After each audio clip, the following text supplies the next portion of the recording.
One chance, one life, one take. Little room for mistake. Who do you Welcome to the Dead Funny, Dead Serious podcast.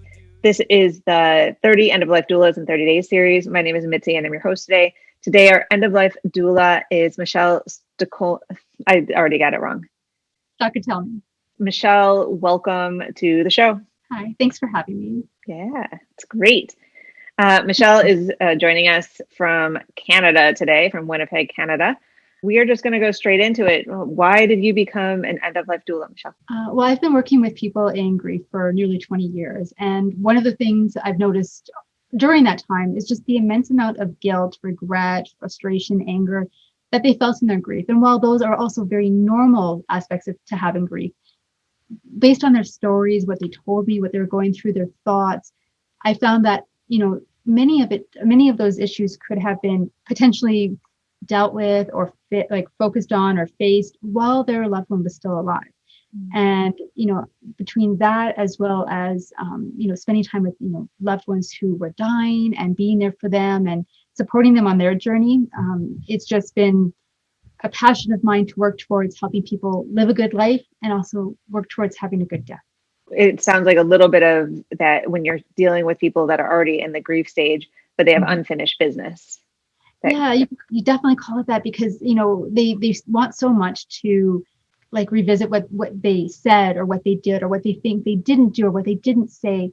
But they feel like at that point, there's no way to resolve those issues or to really heal from them. And so, by shifting over into working as a death doula, I feel like there's more potential to educate and inform and encourage difficult discussions that would really be helpful for everyone to have, even those who aren't facing life-limiting illnesses. There's just so much space for talking about death and including it in daily conversations and including our children in this, because I find that in our death denying society and grief phobic society, that a lot of us, we just kind of shy away from the pain. We don't want to talk about it. We almost pretend like it doesn't exist until it does.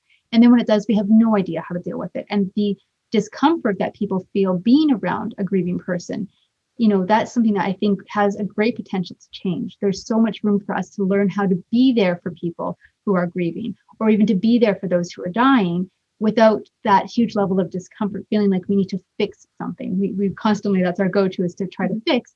But all we really need to do is just be there and be present and listen and not try to cheer people up or make things better. Yes, holding the space, even when it's uncomfortable. Yeah, Mm-hmm. It's a hard space to be in. It's hard to even talk about. And I think that's why we don't talk about it enough, probably. Exactly. But it is an important space, right? So we're not glossing over those pieces that are difficult and or avoiding the grieving.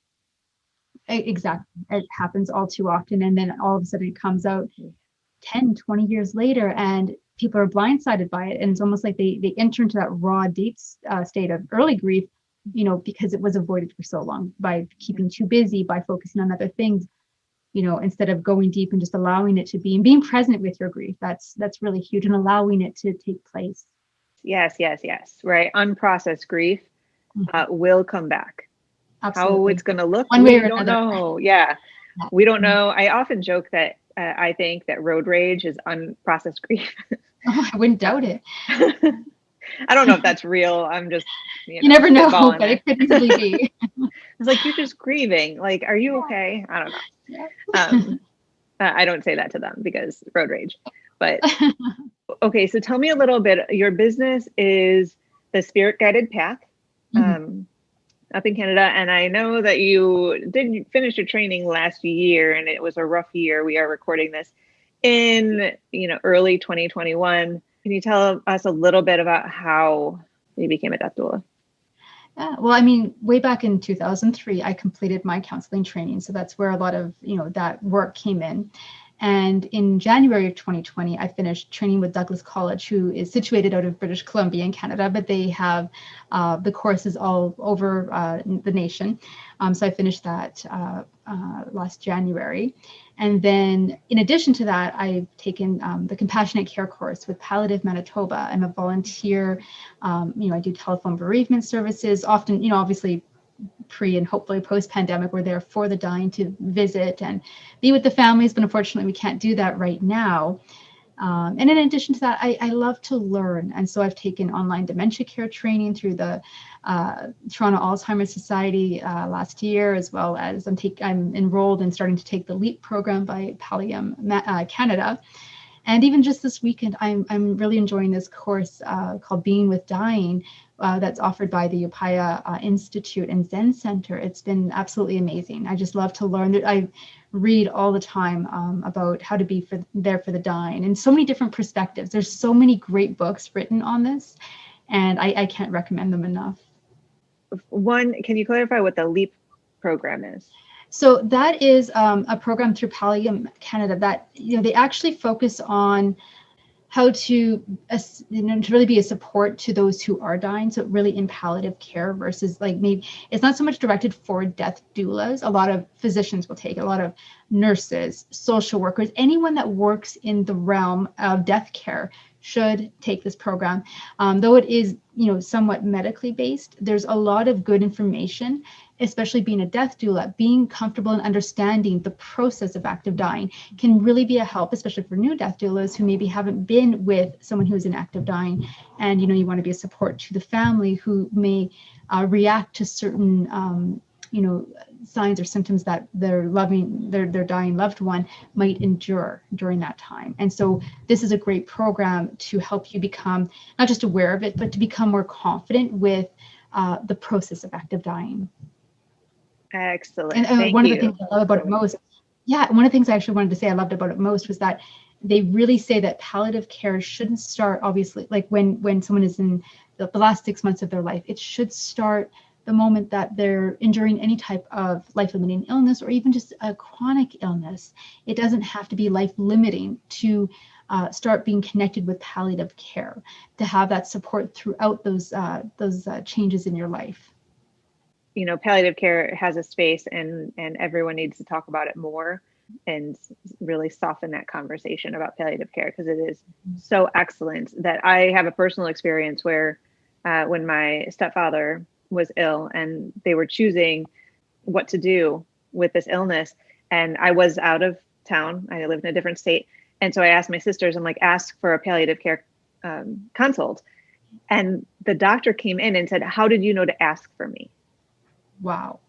And I was like, holy moly. I was on like FaceTime, and I was like, oh, and she's like, nobody ever asked for me. That's amazing.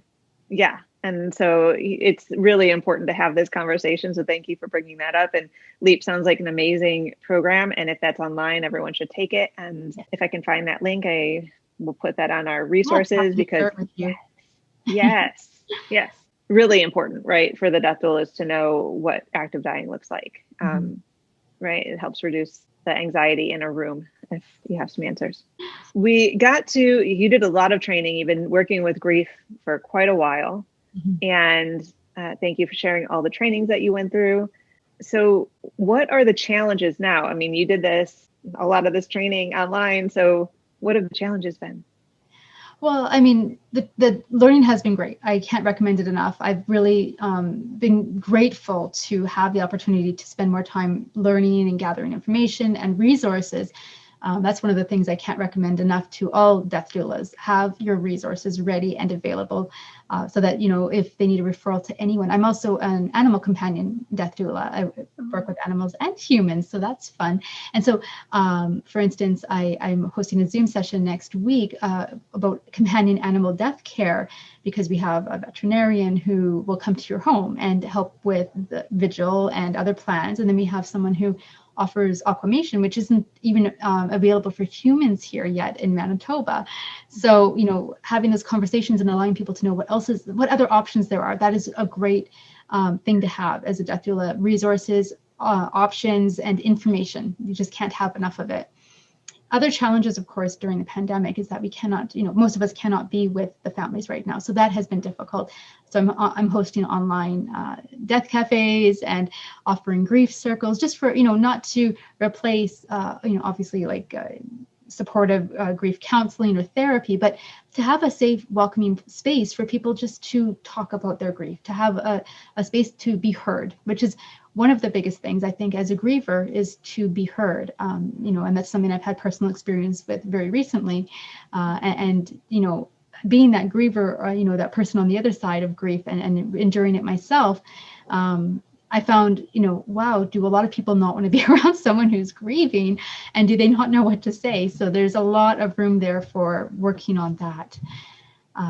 So in terms of, other challenges, it's important to get out there what death doulas are doing and who we are and how we, can bridge the gap in, there's the medical world that's very necessary.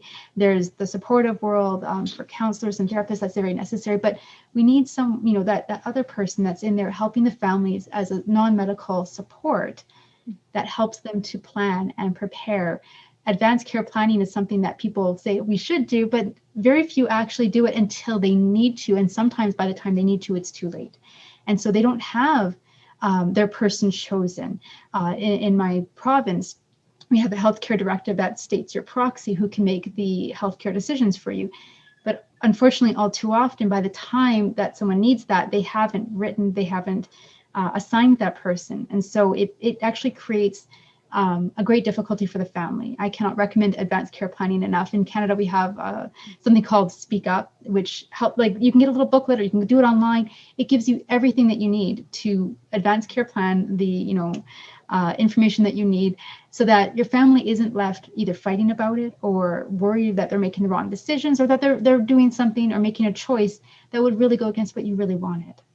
All the advocacy for advanced care planning that we possibly can do. I think the last time I looked, the numbers, it might have been simply for America, but it was about 36% of people had their advanced care paperwork done. And I think that my group that we were talking about it with was surprised it was that many.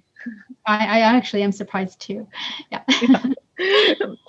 Yeah, I'm not sure. And if, whoever's listening to this, it is not just for older age, it is for every single person. Anyone 18 and above should have their advanced care planning done. And if we just think about it as caring for others, right? Caring for our loved ones, because putting them in that position adds a lot of trauma to something that is already going to be traumatic, right? Any loss, already terrible. But if they have to make all these decisions and they don't know, the guilt and the shame that comes with that is just, whew. So care for your people. It's fairly easy. And if you have lovely people like Michelle, you can, kind of get that done and, have somebody to help you do it. There's a lot of people out there that want to help with that. Absolutely. And I do believe, I don't have it offhand, but I do believe studies have shown that people who advanced care plan, they tend to live more fully and feel more free because they don't have that looming worry about who's going to care for me or what could possibly happen. They face a lot of those fears about death and dying because you have to write things down and you can't obviously plan for every scenario, but having a general idea of what you would like and what you wouldn't like at the end of life, even if you're a perfectly healthy person at this time, and revisit it every year and change it as you need to, but it can really help you feel less worried about the future, and that really helps us to live well now, and that's huge. Yeah, definitely. And it is a living document, so you can change it at will. And the only caveat I always tell my groups when I help people with advanced care planning is just make sure you know who has it and what version you had. So yeah, I'll try to link all the resources for that on our website as well, because I think that's a really important piece to get those done. So those are some challenges, right? Just letting people know that death doulas exist, what you can do, how you can help. What are your hopes for either your business or the death doula, calling? Yeah, I mean, I really hope that with more of us out there educating and informing and even being hosts of death cafes or hosting, we have an annual national event called the Swan Song Festival that is put on by Community Death Care Canada that I'm a local team host for. Wow. And, just these kind of events that encourage people to gather and to talk about death and dying without it being scary and ominous. Just open conversations, just recognizing that we can talk about it, and it doesn't have to mean that we're something bad is going to happen. I think there's this fear that if I talk about it, I'm inviting it, and it's not that at all. It's a part of life. And when I think that as death doulas, the ultimate goal is to make it, death and dying become as natural a conversation as, pregnancy and birth. They're transitions. They are life transitions that we all are going to go through at some point. And so not talking about them, it's doing us a disservice to this life. It's not helping anything. And it creates these, especially if we've gone through loss as children and weren't taught by the adults in our life how to handle loss, how to handle grief or death or dying, that just continues to cascade down the family line. And we just want people to understand that it's healthy, it's normal, and we need to talk about it. Yeah. Whew. It's a lot. It is. So I know. So let's just educate everyone. Like that's our. That's all. That's all I want. Just everyone to know what there is. No pressure, but we just need right. everybody to know this and everybody That's to right. listen. Okay. So share this with all of your friends. And I have never heard of the Swan Song before. It's relatively new. We're going into the third year, but the last two have been, it's getting out there, and especially in provinces like British Columbia and Ontario, their death doulas are a bit more prominent there. There are more everywhere, but it's emerging. It's emerging. It's not completely, I would say, well known yet, unfortunately. Yeah, I wish I was closer. I would totally be there. Well, it's gonna be online this year, so I'll send you an invite. I'm in. Yeah. Oh, that's so cool. Yeah. And let's share that with everybody that's listening. If everyone's invited to go, let's get them all there, because the more that we can have these conversations, the better, right? And gently bringing everybody on board, and just knowing that we're safe people to talk to when they're ready. Amazing. I just want to thank you again, Michelle. Thanks for having me. It's wonderful. You're welcome. It was a pleasure. Where should people go to find you? So on Instagram, Facebook, and my website, the name is The Spirit Guided Path. I'm not too hard to find. It's probably easier than trying to find me from my last name. And I am on social media. I love to share posts. I do weekly death doula conversation starters, which is really fun. No one ever posts their answers because it's about to have this conversation with your family. It's great to have something to work with, and so these kind of things you'll see on my social media, and I offer some free sessions like grief circles, and of course the death cafes monthly. So there's ways to be involved and start becoming more comfortable talking about death and dying. Amazing. And can they find your death cafe? Because now it's on Zoom. Correct? Yeah, it's on Zoom. So, we've had people, I've had people in Europe join in ours. It's been fun hearing everyone's perspectives. It's been great. So you'll find me on deathcafe.com under my name, as well as everything's listed in my website too. And, Facebook events, it's not hard to find me at all. Amazing. Yeah, everyone that can make it to the Winnipeg time zone death cafe, right? Yeah. Well, actually, I have a Facebook page for that too. It's Death Cafe Winnipeg. So there's that. Oh, nice.